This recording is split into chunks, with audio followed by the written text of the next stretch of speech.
The Borris Lace by Post project was an initiative by Carlow Arts Office, Creative Ireland Carlow and the EU Craft Hub, with support from the Borris Lace makers and in collaborations with myself and Jules.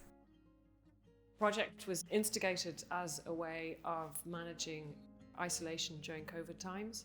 So the core idea was to revive the traditional craft of Borris lace and to work with the Borris lace makers. It was a many-layered way of reaching out to people in a safe way, which was why we used the postal system, and connecting with people who had an interest in learning a new craft. Over a 6-month period, we sent out a craft pack each month. The first pack was an introduction pack, it explained the history of Borris lace. The age range was from 65 to 99. We tried to make the project accessible for everybody, so if it meant drawing, fabric printing, stitching, or trying the traditional lace technique. We came up with a system where we could post out this kind of template of patterns and designs. We wanted people to select what they wanted to feel positive about and what they wanted to react to. So it was a way of trying to find a means of supporting people, but letting them find their own way of working out their designs.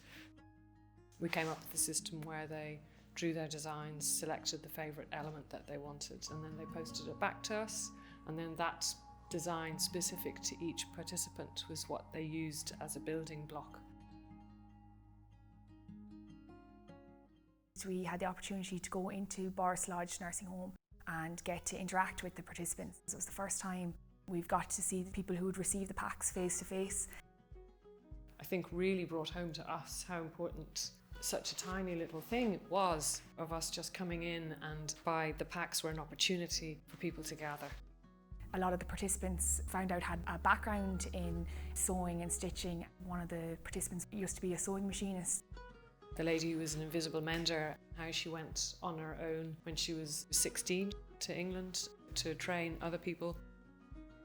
I used to do invisible mending. Do you remember Dean on the Marion Road? And they sent me to England. The place belonged to them to learn more and come back and teach us. To send you over on a boat on your own at a young age. What did your mother say? She thought I was mad. And she thought they were mad to send me on my own. A playing field for all these conversations and memories and stories. So it stops being about the sewing and the stitching, and it becomes more about people's lives and how they connect with each other. To conclude the project, we felt it was really important that we all met together, because we developed a relationship over the months. By coming into the laundry here in Borris House, seemed to kind of complete the circle in some ways, because this is where it had all started. By putting up the display here and then having the event, it was the opportunity for people to come in to see the different elements all placed out, and then to come and see their final work. And it was the first time that they got to meet each other as well.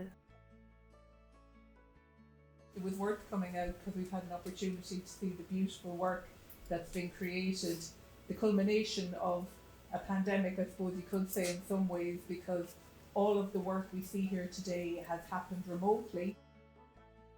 And the Borris Lace by Post exhibition is a collaborative project. It was funded through Creative Ireland, the Craft Hub EU project, and supported through Carlow County Council Arts Office. It's amazing to see here today what was created, because we have some pieces here that stuck to the tradition in a lot of ways, but other really diverse pieces that incorporated beads and beautiful applique and different craftwork. The project worked to support positive ageing and mitigate the negative impacts of isolating by supporting our older community to stay connected and engaged through a creative activity, reacquaint themselves with the long-established tradition that dates back hundreds of years here of lace making in the Borris community, and celebrate an indigenous and highly skilled craft that supported many families in the community by providing an industry and income during very difficult times. And I think that is something that was fantastic to see groups like the Borris Lace Making Group coming together and working with people that might take up the craft of lace making. That's the really rich creative part about community arts. Whatever makes a platform for people to come together. We would never have met the people from the nursing home, and the outreach to the community and the people that we were meeting through post. And coming from different disciplines, Jules is a visual artist, I come from a design and a craft background, and then we have the Borris lace makers who are the traditional craft, and merging those three perspectives to be able to put a new spin on Borris lace and to bring it to a wider audience that maybe wouldn't have been exposed to Borris lace before. It's a beautiful skill that anyone can do, whether it's the traditional stitching or embroidery or printing or drawing, that there's loads of ways to approach it and that it can be shared.